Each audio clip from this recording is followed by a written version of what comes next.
संत लूकस के अनुसार पवित्र सुसमाचार।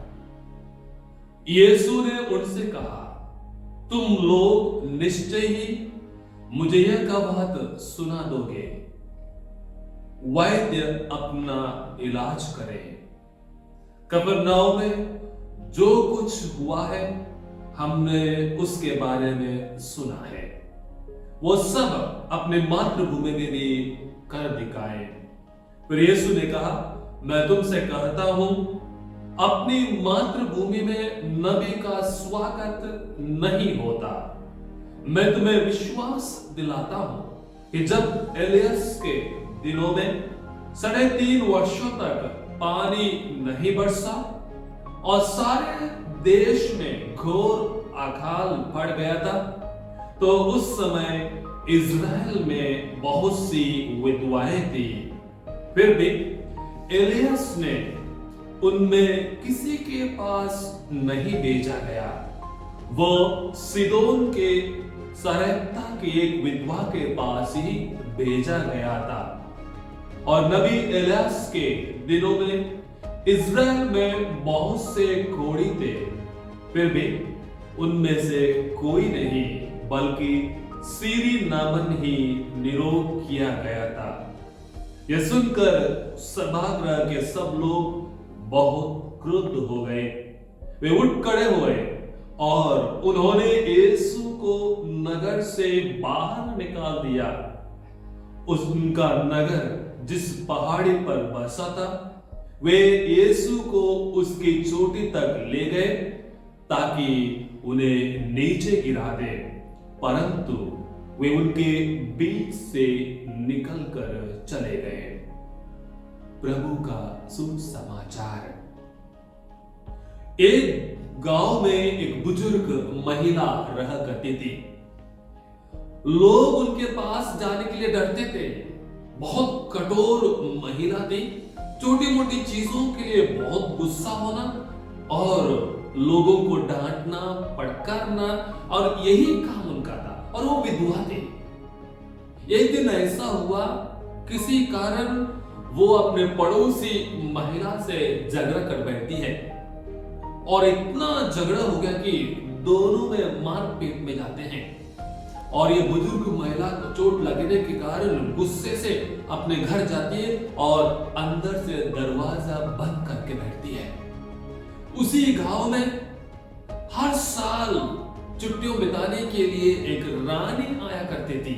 वो बिना बताते हुए उस गांव में आती थी, लोगों से मिलने के लिए, और किसी के घर पे जाके रहती थी। उसी समय वो भी आती है, वहां पे लोगों से मिलती जुलती है, बिना बता के पहुंच जाती है। और जो बुजुर्ग महिला जो गुस्सा में अंदर बैठी थी, लोग उनका दरवाजा खटखटाते हैं।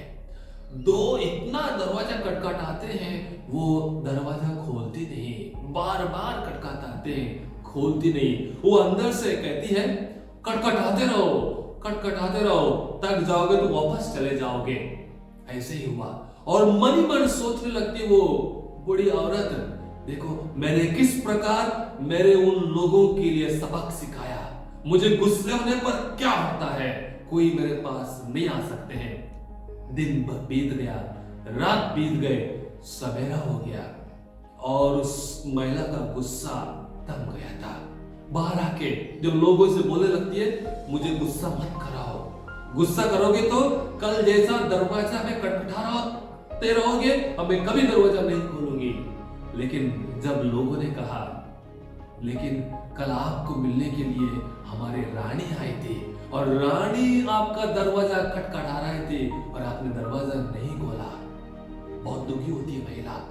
एहसास होता है उनको उनकी गलती का, और बोलती है, ईश्वर को मेरे घर में आने से, मेरे यहाँ आने से मैंने रोक दिया। क्रिस में मेरे प्यारे भाइयों और बहनों, इसी प्रकार शायद प्रभु यीशु मसीह आपका घर का दरवाजा खटखटाते होंगे।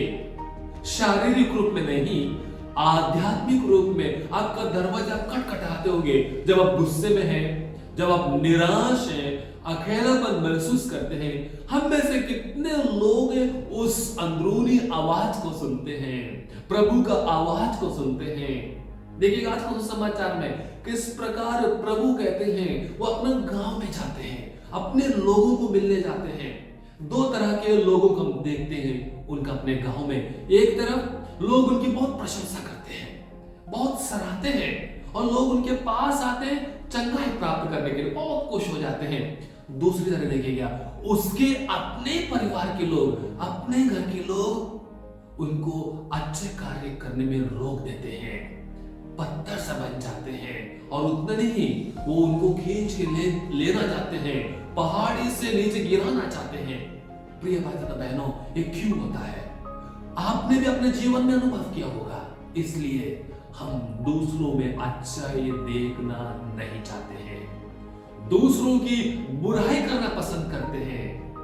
कहा जाता है चींटी मिठास के पास आती है, ना कि जहर के पास। यदि लोग आपके पास नहीं आते हैं, आपको अपने आप को पूछना है क्या कारण है?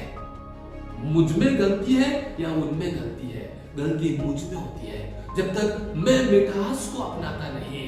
प्रभु को देखिएगा किस प्रकार लोग उसके पास दौड़ के आते थे, शायद चंगाई प्राप्त करने के लिए, एक झलक दिखने के लिए, अब उनको छूने के लिए, लेकिन उसमें मिठास थी।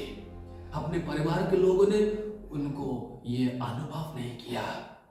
इसलिए संत योहन का सुसमाचार अध्याय 1 में अच्छे से लिखा है, वो अपनों के यहां पहुंचे और अपनों ने उनको अपनाया नहीं, वो अंधेरा में रह रहे हैं।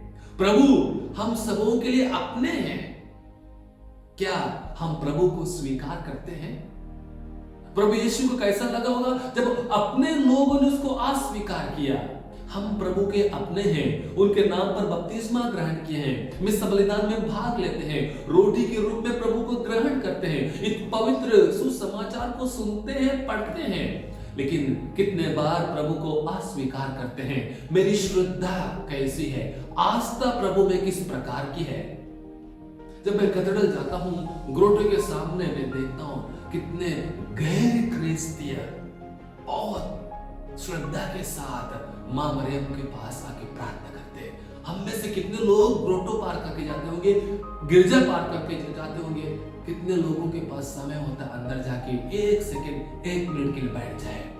शायद ही नहीं, क्योंकि प्रिय भाई बहनों, अपनों ने प्रभु को अलग किया है। और वही सुसमाचार आज का, प्रभु को लोगों ने अस्वीकार किया क्योंकि वे उनमें अच्छाई देखना नहीं चाहते थे। क्या लोग जब आपको स्वीकारते नहीं, आपका अच्छे गुणों को अपनाते नहीं, आपका क्या प्रतिरूप है? आप किस प्रकार को अनुभव को महसूस करते? प्रिय भाई तथा बहनों, उन अच्छे गुणों को त्यागने के लिए और अच्छे गुणों को करते हुए आगे बढ़ने के लिए। आज का पहला पाठ है, नबी यिर्मयाह कहता है, मां के घर में रचने से पहले ही प्रभु का वचन उनके पास आता है और उनको प्रभु चुनता है।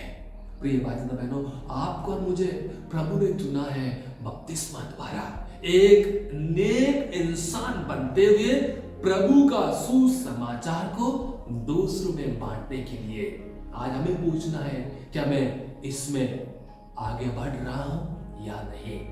दूसरा पाठ देखिएगा आज का, बहुत सुंदर संत पौलुस प्यार के प्रेम का परिभाषा देते हैं। प्रेम किस प्रकार का है, किस प्रकार के हम प्रेम में रहने पर जीवन बिता सकते हैं। वो बोलते हैं प्रेम कभी डींग नहीं मारता, गुस्सा नहीं करता है, वो बहुत सरल स्वभाव का होता है, सबको अपनाता है, सबको आदर सम्मान करता है।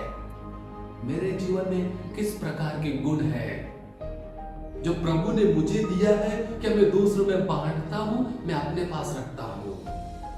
क्या प्रभु को अनुसरण आप करना चाहते हैं? प्रिय भाई बहनों, लोग आपका प्रशंसा करेंगे या ना करेंगे, अच्छाइयों को कभी त्यागेगा नहीं।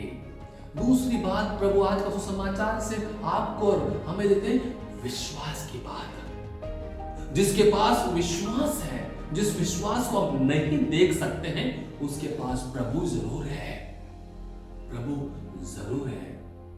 पिता महान इब्राहिम को देखिएगा, किस प्रकार वो ईश्वर पर विश्वास करते हैं, किस प्रकार ईश्वर उनको वरदानों से भर देते हैं, केवल विश्वास के कारण। उन्होंने प्रभु को देखा तो नहीं।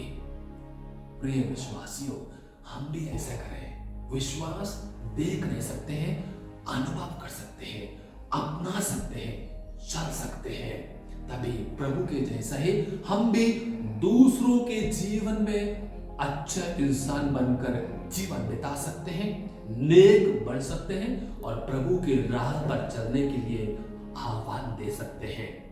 तो आइए मेरे प्रिय भाई बहनों, जब आज के इस बलिदान में हम भाग लेंगे, प्रभु का वचन जब सुनेंगे, पहला पाठ जो ईश्वर के शब्द के बारे में, दूसरा पाठ जो प्रभु के प्यार के बारे में, तीसरा पाठ जो अच्छा कार्यों को आगे बढ़ाने के बारे में, यदि लोग आपको अपनाएंगे ना अपनाएंगे, स्वीकार करेंगे अस्वीकार करें, उसके बावजूद भी हमें एक नेक इंसान बनते हुए काम करने के लिए प्रभु यीशु मसीह आह्वान देते हैं। आपका परिवार में भी लोग आपको अपनाते नहीं होंगे क्योंकि आप प्रभु के भक्त हैं। आपका शहर में लोग आपको पसंद नहीं करते होंगे क्योंकि यीशु मसीह का अनुयायी है, लेकिन उसके बावजूद भी ये सचमुच ना कि शब्दों द्वारा लेकिन अपने कार्यों द्वारा प्रभु का अनुसरण करना चाहते हैं। यह मनन चिंतन करने के लिए प्रश्न। आइए हम इस बलिदान में भाग लेते हुए, प्रभु का वचन को सुनते हुए, प्रभु को ग्रहण करते हुए अपने आप में प्रभु से कृपा मांगे, प्रभु मुझे विश्वास दिलाइए, प्रभु मुझे विश्वास दिलाइए। आमीन।